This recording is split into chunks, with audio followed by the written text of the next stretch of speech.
Welcome to this special edition of Quarterpast65 panel session. This is more than a conversation.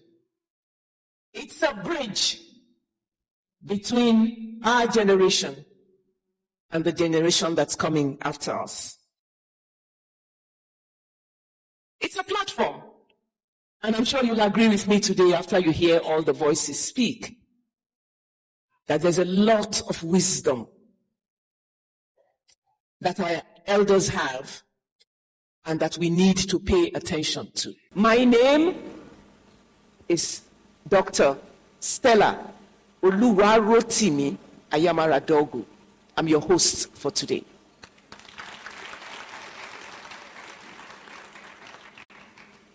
Now, let us begin.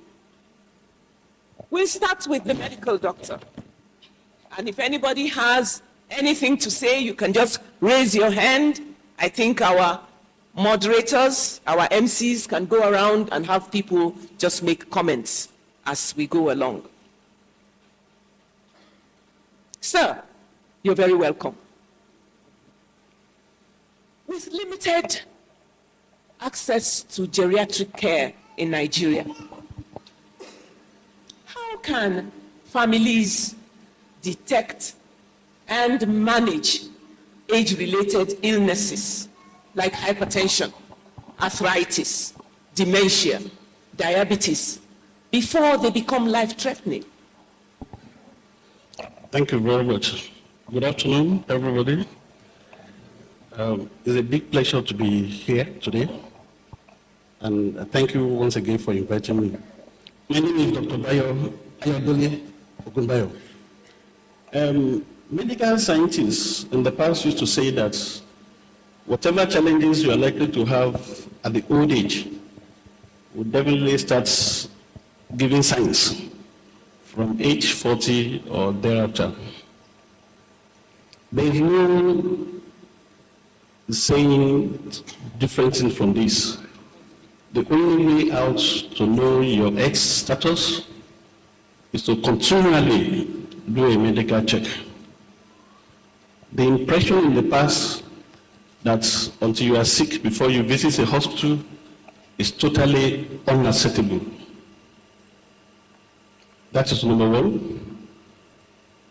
Human bodies are not vehicles, but even the vehicles, you service them once there's need to change oil and do all those things. But you don't need to wait for complaints before you visit a doctor. I'll be a bit practical in my comments. We have been told by the DG of the National Senior Citizen of Nigeria that in the next few couple of years, we'll be having some practicable steps to take the acts, the policies, and all those things we are expecting that the senior citizens will be enjoying. She's secretly giving us a little brief of the past, where every family members, the children, the relatives and co are the one taking care of the elderly. That is the past. She's been making assessment of the future. But what do we do now? Because this is the basic thing that affects or confronts majority of the health practitioners. What do we do now? And that is why I've said, irrespective of whatever complaints we have, we should cultivate the habit of, number one, subjecting ourselves to a medical check. I'm not talking of just malaria and typhoid. Most diagnosis centers have a list of things they call a check in different categories. But even aside that, I think the first assignment we need to do as family is to first of all recognize our need to have a family doctor. A reliable, a competent, a responsible, accessible health practitioner. They call them general practitioners or family physicians. You need a family doctor. That's the first assignment. And I'll tell you how we can handle all these bottlenecks of the challenges where we find ourselves today. If you utilize these people called family doctors well, you realize that they can design a particular set of investigations you need to do that will make you know where you are now and what likely challenges you face in future. From your complaints, from whatever it is they get when they examine you, they will be able to know these are the challenges you may likely face. From simple things, your blood pressure, your weight, all your parameters, all your vitals, it will give a clue that look, the way you are going, you are crossing the line. There could be challenges from basic things like your body weight. There could be challenges from your blood pressure if care is not taken. There could be challenges from your blood sugar, your cholesterol. All these little things I've mentioned, especially these four, would definitely affect the quality of your life once you cross those basic years of 50 years beyond. Arthritis will occur in everybody, but there are some factors that can bring them much earlier and much more severe. Excessive weight, diabetic cases, poor diet, cholesterol issues, and so on. So, in little summary, the major way out to have early detection of majority of the challenges we are going to have in old age is regular medical checkup. Whatever it is you have noticed in your body in terms of complaints, that is, it's natural when you get tired, when you have worked hard, it's natural to get tired, it's natural to get headache.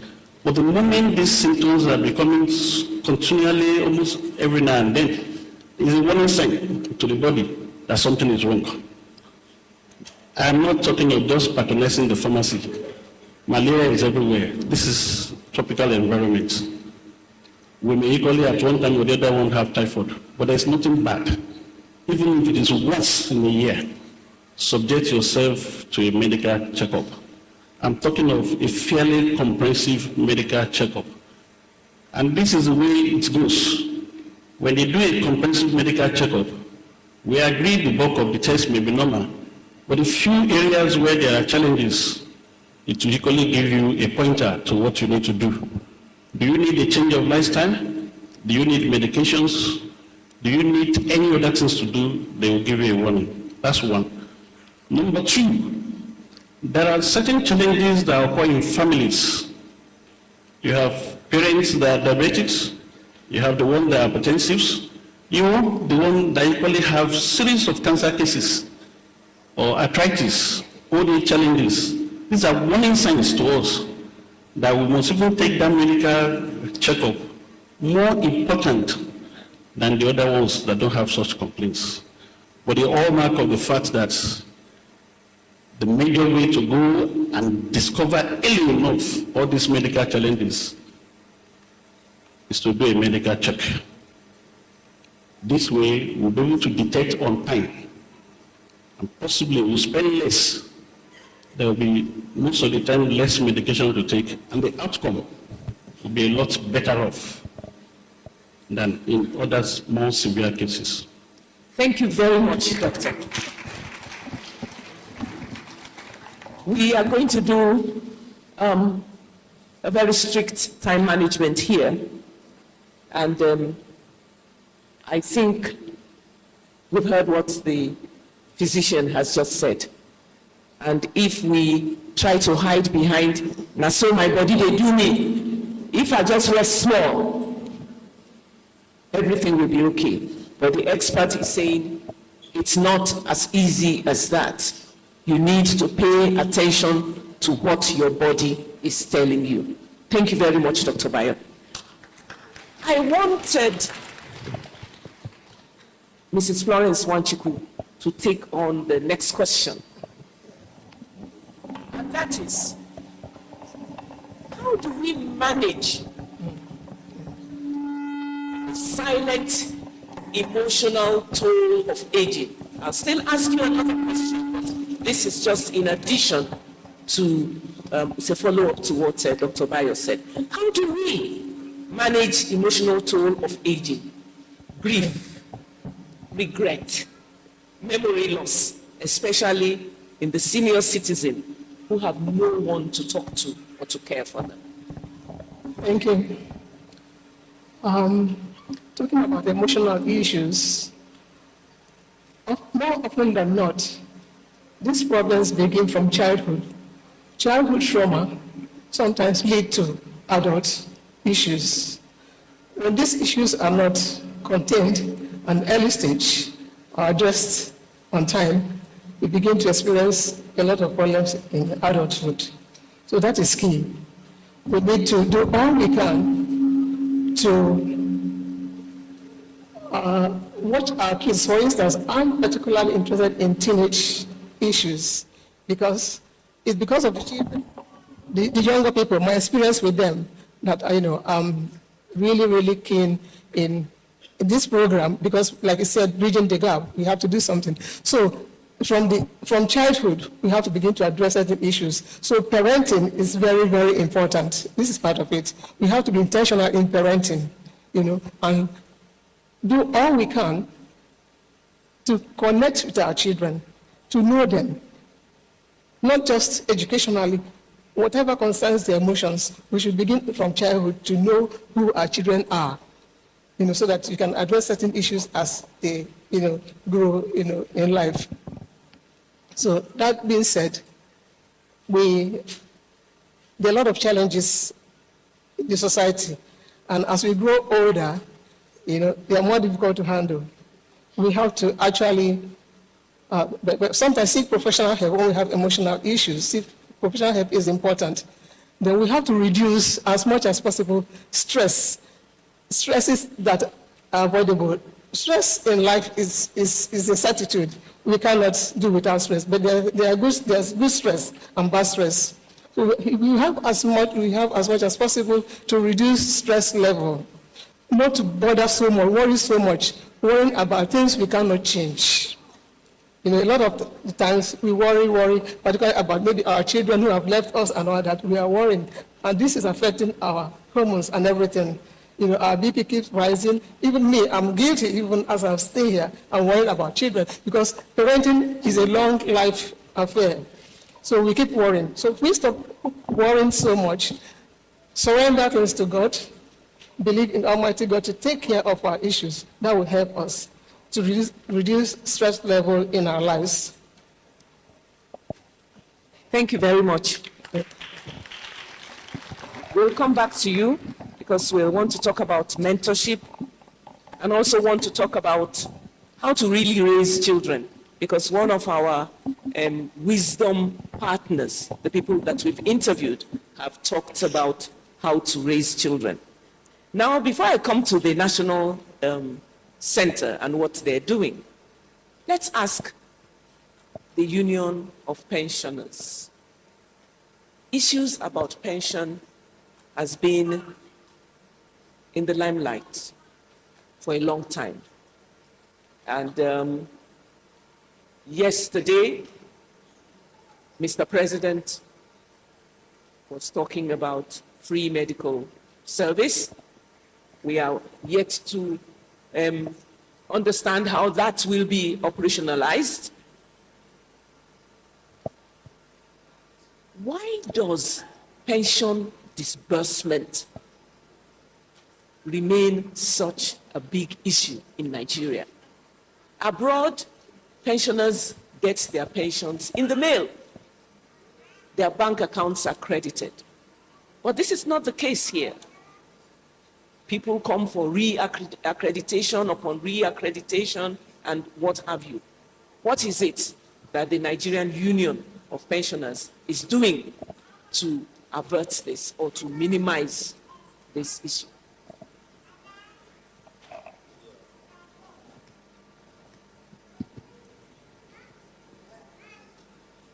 Good afternoon, everyone here. I am speaking on behalf of the President of Nigeria Union of Pensioners, and I am very much happy that pension administration in Nigeria in the last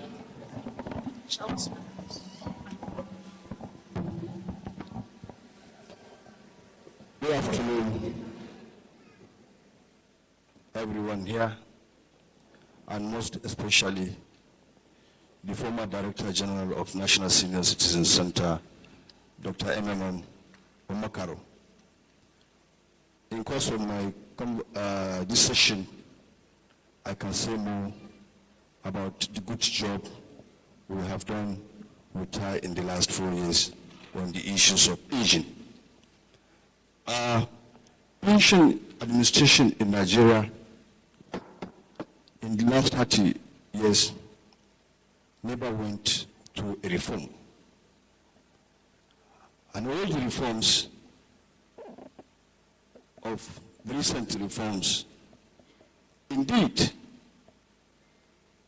did not cater for yearnings and aspirations of Nigerian workers, especially the women. Majority of the pensioners presently are in the low cadre aspect of the civil service. And that led to very low contribution into the RSA accounts. RSA savings account means retirement savings account, a system under the Contributory Pension Act. The law says employer contributes 10% on behalf of the employee, and then the employee contributes. And after 20 years, once you exhaust what is in your RSA account, who knows what will happen? No pension. If we really want to make, I want to call on every active worker now that we have to wake up from where we are, especially workers, because the contributory pension determines our end. And our contributions are still too low. It can never take care of even a single paracetamol for a sick person or atenolol for BP drugs. What they will pay you every month cannot be able to buy these drugs for you for 1 month, talk less of your feeding, accommodation, and other source of livelihood. I therefore encourage that now that the contributory pension is the model the federal government has adopted and the private sector has adopted, is no longer takes care of our life at retirement. But I would encourage to go for voluntary contribution. The Act provides that you can be able to, in your active service, in your active age, you can engage your businesses, whatever is turnover or investment you invest in your RSA account, so that you can be able to get a better pension at retirement. Thank you very much. Thank you. Thank you very much. And I hope what he has told us is quite instructive. We all have to be involved in what is going to happen to us tomorrow. Thank you very much. Peter Igo, you are an older citizen. You've gone through all what we're talking about. But today you have a very important function. You are the media, the coordinator of the media ambassadors for older citizens.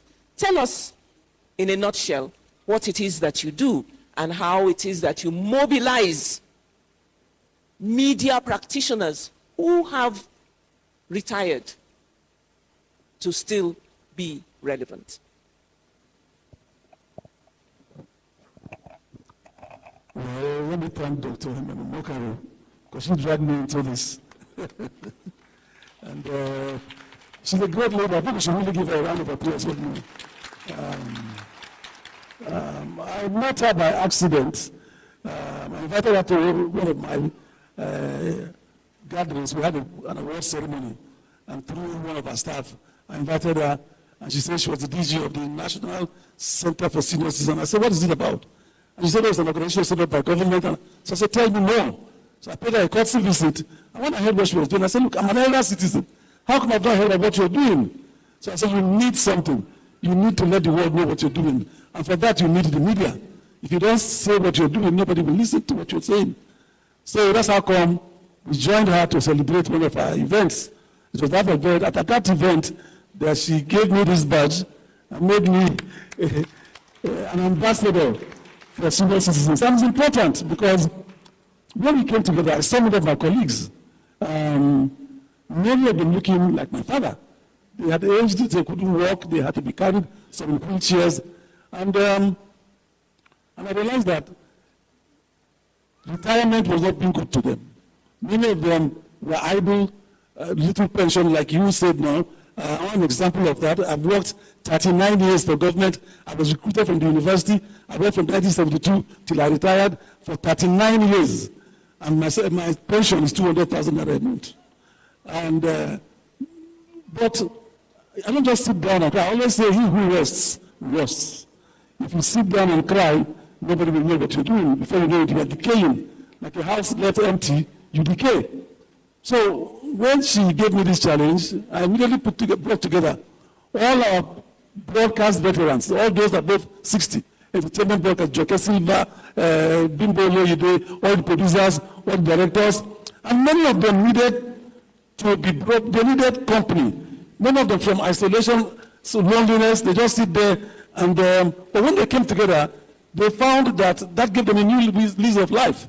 That made them wake up. And I didn't just bring them to sit down and talk. I also gave them an assignment. You as broadcasters, you must continue to do what you know best.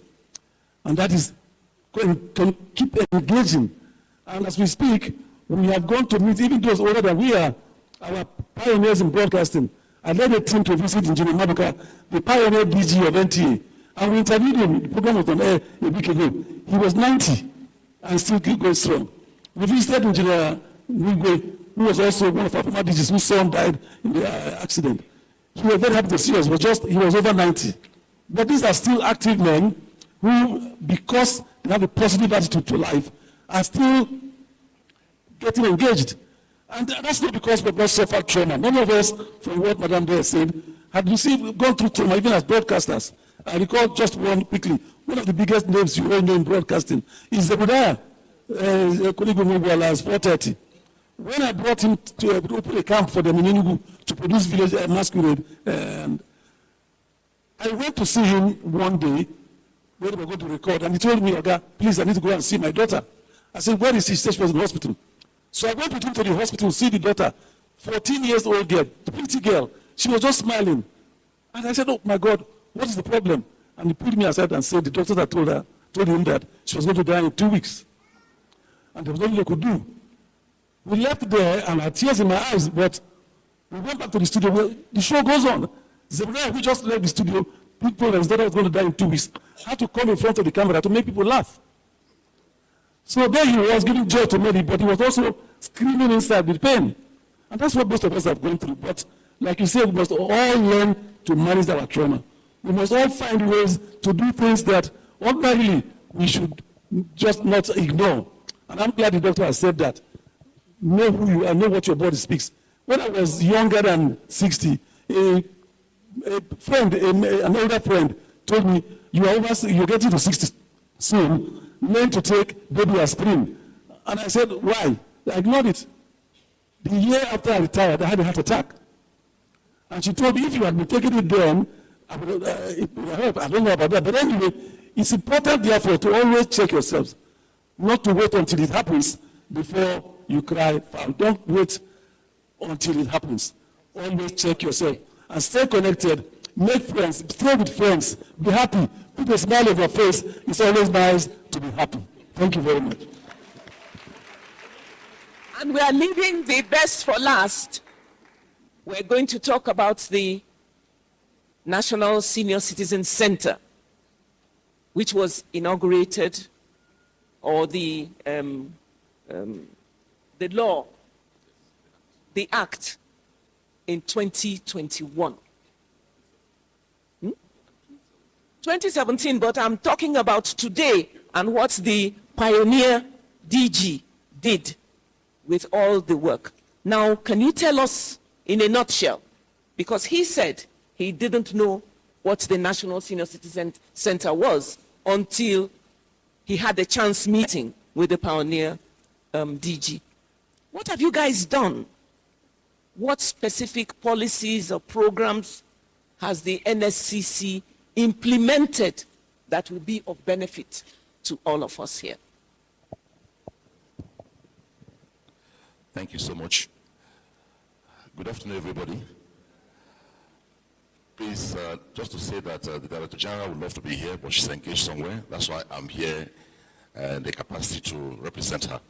But before I respond to the question, please, most respectfully, join me and activate this appeal. Shall we give a resounding round of applause to Dr. M.M. Omokaro?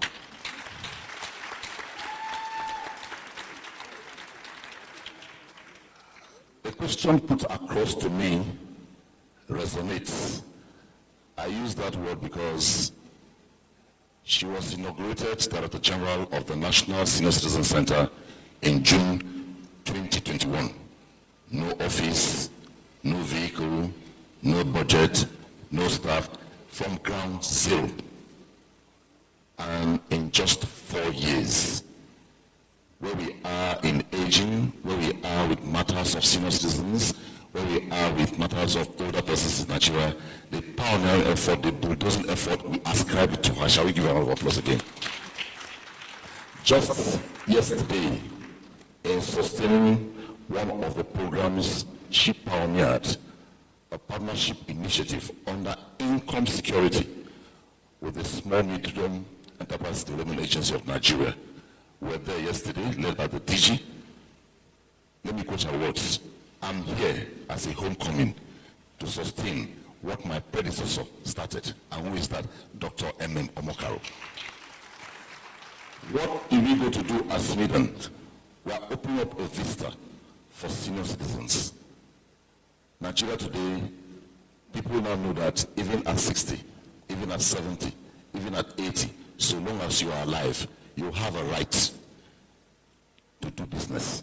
So Sweden today has a space for senior citizens, and one of the first engagements they had with us was to train women and men in Ushafa community on business development over a pilot program we have on multipurpose corporate society in Ushafa. That's one of the programs.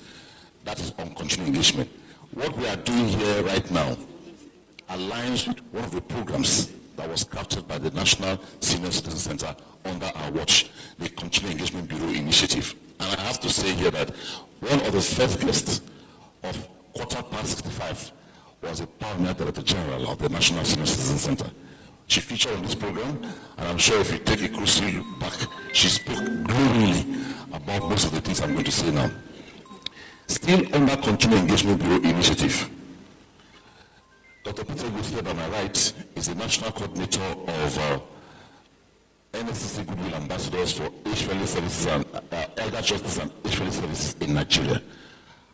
Where did we set them up? Nigeria is large. By the act establishing the National Senior Citizen Center, NSCC is supposed to have zonal offices. The states, just like the keynote speaker, the immediate party said, are supposed to domesticate and establish similar centers at the state level. So one of the things NSCC has done under her is to put in place engagement mechanisms, to talk to Nigerians, to talk to policymakers, to know that it is time to have these centers at the state level. And they are helping us on advocacy on that. The other one is under engagement mechanism is the Stakeholders Consultative Forum on Aging, put across all over the country in 36 states and FCT. And I must say, Dr. Stella is here. Each time she goes to any states and she wants to get a contact, she gets to NSCC, who is the co-chair. The last was Edo State, and I sent her the contact, and she got to the contact. And I must say, every episode of her program, before she goes on air with it, we get a copy, up to the very last one. Now, let me not, if I want to sit here, I can speak, because the person who trained me in this is Dr. Mokaro, here seated. I can speak and speak, but I will not be able to speak like her. The other one is healthy aging. Under healthy aging today, if you want to go into the care industry and you go to the Corporate Affairs Commission of Nigeria, they will refer you to the National Senior Citizen Center for referral. Because we knew, NSCC under our watch identified that the care industry was very porous in the country. Today in Nigeria, everything has been put in place. Let me say we are almost at 70%. The care industry is to be streamlined. For you to call yourself a caregiver, you must be certified. you must be accredited, and you must be trained. And before I take all the time, just yesterday, NSC's mandate does not include pensions, but we interface with pension governance institutions, PENCOM, PTAD, NUP, to plead with them to have a human face over pension governance. And just yesterday, Mr. President approved holistically the increases in pensions and free medical services for retirees in the country. And we know that indeed 60 to 90% of retirees in the country are 60 and above. If you go to the media now, NSC was about the first agency of government that reacted to thank Mr. President on behalf of senior citizens in the country to say thank you. The long-awaited increases in pensions are really come to pass. And indeed, to sum up, so many programs, healthy aging, continuing engagement bureau, multiple corporate societies. Just a few months ago, before Dr. Mokaro left office, 6 multi-purpose corporate societies in Akwa Ibom State were empowered with 1 million naira each from the poultry budget she gets from the Federation account. And I can go on and on and on. We know. Bottom line is that today in Nigeria, matters of aging, matters of senior citizens is very much in the front burner, and these are the programs we put in place to ensure that the senior citizens are given a pride of place in the Federal Republic of Nigeria. Thank you very much. Thank you very much. I'm sure that we've all gained something from everything that every member of the panel has said today. And this is one of the things that we try to talk about on Quarterpast 65 podcast.